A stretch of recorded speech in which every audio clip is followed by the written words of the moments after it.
ఈ వీడియోలో మనం కోడుమూరు నుంచి ధర్మస్థల ఎలా చేరుకోవాలి, బస్ మరియు ట్రైన్ ఆప్షన్స్ ఏమేమి ఉన్నాయి, అలాగే అక్కడ చూడవలసిన ప్రదేశాలు ఏమిటి, రిటర్న్లో మన కోడుమూరుకి ఎలా చేరుకోవాలి అన్న పూర్తి సమాచారాన్ని ఈ వీడియోలో తెలియజేస్తాను. వీడియోని స్కిప్ చేయకుండా చివరి వరకు చూడండి.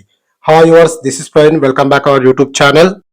ఇప్పుడు మనం కోడుమూరు నుంచి ధర్మస్థలకు ఎలా చేరుకోవాలో తెలుసుకుందాము. ముందుగా కోడుమూరు నుంచి బళ్ళారికి చేరుకోవాలి. ప్రతిరోజు మధ్యాహ్నం 12 గంటలకు ప్రైవేట్ ట్రావెల్స్ బస్సు ఉంటుంది. ఈ బస్సు బళ్ళారికి మధ్యాహ్నం 3:30 చేరుకుంటుంది. టికెట్ ఫేర్ 160 రూపాయలు అయితే అవుతుంది. అలాగే ప్రతిరోజు మధ్యాహ్నం 1 గంటకు బళ్ళారి వెళ్లే ఏపీఎస్ఆర్టీసీ ఎక్స్ప్రెస్ బస్సు ఉంటుంది. ఈ బస్సు బళ్ళారికి సాయంకాలం 4:30 చేరుకుంటుంది. టికెట్ ఫేర్ 200 రూపాయలు అవుతుంది. ఏ బస్సులో వెళ్ళాలనేది మీ చాయిస్. బళ్ళారి చేరుకున్నాక కొద్దిసేపు రెస్ట్ తీసుకోండి. బళ్ళారి నుంచి ప్రతిరోజు రాత్రి 7:30 ధర్మస్థల వెళ్లే కేఎస్ఆర్టీసీ ఎక్స్ప్రెస్ బస్ ఉంది. ఈ బస్ చల్లకెరె, చిత్రదుర్గ, చిక్మంగళూరు మీదుగా ధర్మస్థల చేరుకుంటుంది. ఈ బస్ ధర్మస్థలకు తెల్లవారుజామున 4 గంటలకు చేరుకుంటుంది. టికెట్ ఫేర్ 520 రూపాయలు. ఈ బస్సు ప్రయాణించే దూరం 380 కిలోమీటర్లు. ఇంకొక బస్సు ప్రతిరోజు రాత్రి 8 గంటలకు బళ్ళారి నుంచి బయలుదేరుతుంది. ఈ బస్ శివమొగ్గ, చిక్మంగళూరు మీదుగా ధర్మస్థల చేరుకుంటుంది. ఈ బస్ ధర్మస్థలకు ఉదయం 8 గంటలకు చేరుకుంటుంది. ఈ బస్సు ప్రయాణించే దూరం 410 కిలోమీటర్లు. టికెట్ ఫేర్ 590 రూపాయలు అవుతుంది. ఈ రెండు బస్సుల్లో కూడా ట్రావెల్ చేయాలనుకుంటే ఖచ్చితంగా రిజర్వేషన్ చేసుకునే ప్రయాణించండి. మనకు కేఎస్ఆర్టీసీ అఫీషియల్ వెబ్సైట్ లో బుక్ చేసుకుంటే 520 రూపాయలు అవుతుంది ఫస్ట్ బస్ కు. సెకండ్ బస్ కు బుక్ చేసుకుంటే 590 రూపాయలు అవుతుంది. ఒకవేళ మీరు అబీ బస్ లో బుక్ చేసుకుంటే, ప్రజెంట్ అబీ బస్ లో కూడా కేఎస్ఆర్టీసీ టికెట్స్ మనం బుక్ చేసుకోవడానికి అవకాశం అయితే ఉంది. ప్రజెంట్ అయితే ఉంది. ఇందులో బుక్ చేసుకుంటే 40 రూపాయలు ఛార్జ్ అయితే ఎక్కువైతే అవుతుంది, గమనించగలరు. ఎందుకంటే టికెట్స్ ఖచ్చితంగా బుక్ చేసుకోమని ఎందుకు చెప్తున్నా అంటే, అక్కడ కూడా ఫ్రీ బస్ స్కీమ్ అయితే ఉంది. ఇంకోటి, ఈ రెండు బస్సులు కూడా ఎక్స్ప్రెస్ బస్సులే కాబట్టి ఫ్రీ ఆధార్ అనేది ఈ బస్సులలో చెల్లుతుంది. ఆంధ్ర వాళ్ళకి కాదు, ఓన్లీ కర్ణాటక మహిళలకు మాత్రమే ఉచిత బస్సు ప్రయాణం అయితే ఉంది. ఈ రెండు బస్సులలో నేను సెకండ్ బస్ ని బుక్ చేసుకోమని చెప్తాను. ఎందుకంటే చిక్మంగళూరుకు తెల్లవారుజామున 5:05 చేరుకుంటాము. అక్కడ నుంచి ధర్మస్థల వెళ్లే మార్గం కూడా చాలా బాగుంటుంది. ఘాట్ రోడ్, అలాగే గ్రీనరీ, వెదర్ కానీ టోటల్ గా ఎక్స్ట్రాడనరీగా ఉంటుంది. మీ ఇష్టం, ఇంకా ఎందులో ప్రయాణించాలనేది మీ చాయిస్. నేనైతే సెకండ్ బస్ బుక్ చేసుకున్నాను. ఈ బస్సు 8 గంటలకు ధర్మస్థల చేరుకోవాలి కదా. 2 కిలోమీటర్ల దూరంలోనే, అంటే ధర్మస్థల చేరుకునే 2 కిలోమీటర్ల దూరంలో మనకు నేత్రావతి నది ఉంటుంది. నేను అక్కడైతే దిగాను. అక్కడే దిగి స్నానం చేసుకొని మళ్ళీ నేను ఆటోలో ప్రయాణించి ధర్మస్థల చేరుకున్నాను. ఆటో వాళ్ళు 20 రూపాయలు అయితే ఫేర్ అయితే తీసుకున్నారు. ఒకవేళ ఆటో సున్నా ఈ చిక్మంగళూరు నుంచి లేదా మంగళూరు నుంచి లేదా ఉడిపి నుంచి కేఎస్ఆర్టీసీ ఎక్స్ప్రెస్ బస్సులు వస్తుంటాయి. అందులో మీరు ఎక్కితే 10 రూపాయలు అయితే టికెట్ ఫేర్ అవుతుంది ధర్మస్థలకు. నేను నేత్రావతి నదిలో స్నానం చేసుకొని ధర్మస్థల చేరుకున్నాను. ఆటోలో 20 రూపాయలు అయితే ఛార్జ్ చేసినారు. మెయిన్ ఎంట్రన్స్ దగ్గర మనకు బస్ స్టాండ్ అయితే ఉంటుంది. ఆటో వాళ్ళు కూడా ఇక్కడే ఆపుతారు. లోపలికి ప్రవేశించగానే ఇలా మెట్ల మార్గం కనిపిస్తూ ఉంటుంది. 150 మెట్లు ఉంటాయి. ఈ మార్గం గుండా మనము ప్రయాణిస్తే పైన 4 ధర్మ దేవతా విగ్రహాలు అయితే ఉంటాయి. మనం దర్శించుకొని రావచ్చు. ఇంట్రెస్ట్ ఉన్న వాళ్ళైతే వెళ్ళండి. ఆడవాళ్లకు అలాగే చిన్నపిల్లలకు నో ఎంట్రీ ఇక్కడ. కొంచెం ముందుకు వెళ్ళగానే ఇలా ఒక గంట అయితే కనిపిస్తూ ఉంటుంది. మీరు రైట్ సైడ్ వెళ్ళినా లెఫ్ట్ సైడ్ వెళ్ళినా ఆలయం చేరుకోవచ్చు. కానీ నేను లెఫ్ట్ సైడ్ వెళ్తున్నాను. ఎందుకంటే ఆలయం తర్వాత, అంటే ఆలయం చేరుకున్నాక జస్ట్ ఒక 100 అడుగులు వేస్తే లేదా ఒక 50-60 అడుగులు వేస్తే మనకు దేవాలయ వసతి గృహాలు అయితే ఉంటాయి. అవి ఏమిటంటే నేత్రావతి, అలాగే వైశాలి, శరావతి గెస్ట్ హౌస్లు అయితే ఉంటాయి. అక్కడ మనకు చాలా తక్కువ రేట్లకే రూమ్స్ అయితే దొరుకుతూ ఉంటాయి. నాకైతే రూమ్ కాస్ట్ కేవలం 100 రూపాయలు మాత్రమే పడింది. శరావతిలో అయితే రూమ్ అయితే తీసుకున్నాను. ముందుగా నేను ఇక్కడే ఒక బ్రేక్ఫాస్ట్ చేసుకొని ముందుగా గెస్ట్ హౌస్కి వెళ్ళి అక్కడ రూమ్ అయితే బుక్ చేసుకున్నాను. చూడండి, ఆ మార్గం గుండా నడిస్తే ఆలయం ఇలా కనిపిస్తూ ఉంటుంది కదా. ఇలానే ముందుకు వెళ్తే కొంచెం జస్ట్ ఒక 2-3 మినిట్స్ వాక్ చేస్తే మనకు గెస్ట్ హౌస్ అయితే కనిపిస్తూ ఉంటాయి. వరుసగా ఉంటాయి. నేత్రావతి ఫస్ట్ ఉంటుంది. తర్వాత వైశాలి, లాస్ట్‌కి శరావతి గెస్ట్ హౌస్‌లు అయితే ఉంటాయి. ఇది నేత్రావతి. దాని పక్కన మనకు వైశాలి ఉంటుంది. ముందు వెళ్తే శరావతి ఉంటుంది. ఈ గెస్ట్ హౌస్‌లో రూమ్‌లకు మనకు ఆన్‌లైన్‌లో కూడా బుక్ చేసుకునే సదుపాయం కూడా దేవస్థానం వాళ్ళు కల్పించినారు. వాళ్ళ అఫీషియల్ వెబ్‌సైట్‌లో వెళ్ళి బుక్ చేసుకోవాలి. నేను ఈ వైశాలి గెస్ట్ హౌస్‌లోనే రూమ్ అయితే బుక్ చేసుకున్నాను. కేవలం ₹100 మాత్రమే పడింది. 24 అవర్స్ అయితే ఉండొచ్చు. No problem. ఇంకా దూర ప్రాంతం వాళ్ళకి ఎక్కువ పీరియాడిటీ ఇస్తారు. రూమ్ తీసుకున్నాక ఒక హాఫ్ అన్ అవర్ రెస్ట్ తీసుకొని ఉదయం 11 గంటలకు దర్శనానికి అయితే వెళ్తున్నాను. ఆలయ టైమింగ్ చూసుకుంటే ఉదయం 6:30 దర్శనం స్టార్ట్ అవుతుంది.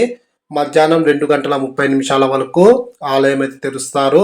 మళ్ళీ 2:30 క్లోజ్ చేసి సాయంకాలం 5 గంటలకు ఓపెన్ చేస్తారు. రాత్రి 8:30 అయితే క్లోజ్ అయితే చేస్తారు. ఈ టైమింగ్స్ అయితే గుర్తుపెట్టుకోండి. మార్నింగే వెళ్ళడానికి అయితే ట్రై అయితే చేయండి. ఎండలు అయితే రేంజ్లో ఉన్నాయి. అసలుకు నేను ఇంత ఎక్స్పెక్ట్ చేయలేదు. చల్లగా ఉంటుంది అనుకున్నా కానీ ఎండలు అయితే ఒక రేంజ్లో ఉన్నాయి. నేను చెప్పేది ఏమంటే మార్నింగ్ టైమే దర్శనానికి వెళ్ళేలాగా ప్లాన్ చేసుకోండి. చాలా బెటర్. ఈ బాహుబలి స్టాచ్యూ దగ్గరికి కానీ ఈ ధర్మదేవత విగ్రహాలు చూడడానికి మార్నింగ్ అయితే వెళ్ళకండి. ఈవినింగ్ టైం వెళ్ళడం చాలా బెటర్. 150 మెట్లు అంటే మనం అక్కడే అలసిపోతాం కాబట్టి దర్శనానికి వెళ్ళలేము. ముందుగా దర్శనానికి వెళ్ళడానికి మాత్రమే పీరియాట్ అయితే ఇవ్వండి. ఇప్పుడు ఆలయం కనిపిస్తుంది కదా, ఈ ఆలయానికి రైట్ సైడ్ వెళ్ళాలి. ఇలా రైట్ సైడ్ వెళ్తే ఇక్కడ ఒక బోర్డు అయితే ఉంటుంది, టైమింగ్స్ యొక్క బోర్డు. అక్కడ కాదు వెళ్ళాల్సింది, ఇంకా కొంచెం ముందుకు వెళ్ళాలి. కొంచెం ముందుకు వెళ్తే అక్కడ లగేజ్ కౌంటర్ అయితే ఉంటుంది. లగేజ్ కౌంటర్లో ఒకవేళ మీరు లగేజ్ తీసుకొని వెళ్తే అక్కడనే పెట్టేసి మీరు దర్శనానికి వెళ్ళొచ్చు. అంటే లగేజ్ కౌంటర్ పక్కనే దర్శనం క్యూ లైన్ ఉంటుంది. చాలా మంది లగేజ్ పెట్టి మళ్ళీ బయటకు వస్తారు. అలా వెళ్ళకండి, పక్కనే క్యూ లైన్ అయితే ఉంటుంది. ఆ క్యూ లైన్లో నుంచి మనము దర్శనానికి వెళ్ళొచ్చు. గుర్తుపెట్టుకోండి, సాంప్రదాయ వస్త్రాలనే ధరించాలి. స్త్రీలు ఖచ్చితంగా శారీస్లోనే వెళ్ళాలి. పురుషులు సాంప్రదాయ బట్టలు ధరించినా కూడా లోపలికి వెళ్ళిన తర్వాత షర్టు బనీని అయితే రిమూవ్ చేయాల్సి ఉంటుంది. జస్ట్ ఒక హాఫ్ అన్ అవర్ మాత్రమే నాకైతే టైం పట్టింది. జనాలు అయితే ఏం లేరు మార్నింగ్ టైం. ఒక్క సాటర్డే సండే ఎక్కువ ఉంటుందని చెప్పినారు. మరి నేను వెళ్ళింది మంగళవారం రోజు కాబట్టి రష్ అయితే ఏం లేదు. Luggage counter ఫ్రీనే.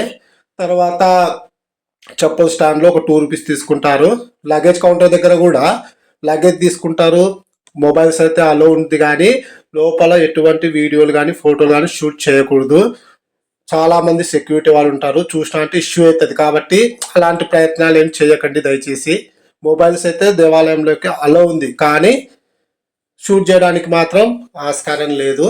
ఒకవేళ మీరు బ్యాగ్ రిటర్న్ చేసుకునే టైంలో కూడా, లేదా బ్యాగ్స్ డిపాజిట్ చేసే టైంలో అక్కడ ఎవరు మనీ అడగరు. తిరుమలలో చూసుకుంటే మనం బ్యాగ్ డిపాజిట్ చేసిన అమౌంటే, సెల్ ఫోన్ డిపాజిట్ చేసిన అమౌంటే, రిటర్న్ తీసుకున్నప్పుడు అమౌంట్ అడుగుతుంటారు. ఇంకా మనం ఏం చేయలేక అమౌంట్ అయితే పే చేస్తుంటాము. రూల్స్ ప్రకారం అయితే పే చేయకూడదు అక్కడ. కానీ ఇక్కడైతే అలా ఏమి దౌర్జన్యంగా అయితే అడగరు. దర్శనం అయ్యాక నేను ఉచిత అన్నదాన ప్రసాదానికి అయితే వెళ్ళాను. ఇది కూడా ఒక 4 ఫ్లోర్లు అయితే ఉంటుంది. ఉదయం 10:30 లేదా 11 గంటలకు స్టార్ట్ చేస్తారు. రాత్రి 7 గంటల వరకు సర్వ్ చేస్తూనే ఉంటారు. మన తిరుమల లాగానే ఇక్కడ ఫుడ్ కూడా బాగుంది. ఏమంటే అన్ని ఐటమ్స్ అయితే లేవు, కానీ ఫుడ్ అయితే చాలా బాగుంది. టేస్టీగా కూడా అనిపించింది. చాలా బాగుంది మొత్తానికైతే. మీరు దర్శనం అయిపోయిన తర్వాత హ్యాపీగా వెళ్ళి రూమ్లో వెళ్ళి రెస్ట్ తీసుకొని సాయంకాలం 4:30 ఇప్పుడు నేను ఎంట్రన్స్ చూపించినా కదా, అది ధర్మస్థల మెయిన్ ఎంట్రన్స్. అక్కడ మనకు పక్కనే బాహుబలి స్టాచ్యూ వెళ్ళడానికి ఒక స్టెప్స్ మెట్ల మార్గం అయితే ఉంటుంది. ధర్మస్థల మెయిన్ ఎంట్రన్స్ ఇదే కదా, కొంచెం ముందుకు నడిస్తే రైట్ సైడ్ మనకు బాహుబలి స్టాచ్యూ దగ్గరకు వెళ్ళడానికి మెట్ల మార్గం అయితే ఉంటుంది. సుమారుగా అది కూడా ఒక 150 మెట్లు అయితే ఉంటాయి. లేదా రోడ్డు మార్గం ద్వారా కూడా వెళ్ళొచ్చు. ఈవినింగ్ 4:30 లేదా 4 మీ ఇష్టం, మీ ఓపికను బట్టి ఆ టైంలో మాత్రం వెళ్ళండి. మార్నింగ్ టైం వెళ్తే మాత్రం కొంచెం ఇబ్బంది పడాల్సి అయితే ఉంటుంది. టైమింగ్స్ కూడా ఇచ్చినా చూడండి. సాయంకాలం 6 వరకు అలో చేస్తారు, తర్వాత అలో అయితే చేయరు, గుర్తుపెట్టుకోండి. అందుకే నేను 4 లేదా 4:30 అయితే వెళ్ళమని అయితే చెప్తున్నాను. బాహుబలి స్టాచ్యూ విజిట్ చేసిన తర్వాత కార్ మ్యూజియం ఒకటి ఉంటుంది, అది కూడా చూసేయండి. చూసేసిన తర్వాత రూమ్కి వెళ్ళి రెస్ట్ తీసుకొని రాత్రి 8 గంటలకు కేఎస్ఆర్టీసీ బస్ స్టాండ్ వెళ్ళండి. అక్కడి నుంచి ప్రతిరోజు రాత్రి 8:30 బళ్ళారి వెళ్ళే బస్సు ఉంటుంది.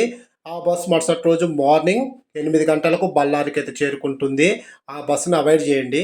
ఆ బస్ కాకుండా మళ్ళీ పావుగంట తర్వాత అంటే ప్రతిరోజు రాత్రి 8:45 బళ్ళారి వెళ్ళే కేఎస్ఆర్టీసీ ఎక్స్ప్రెస్ బస్సు ఉంటుంది.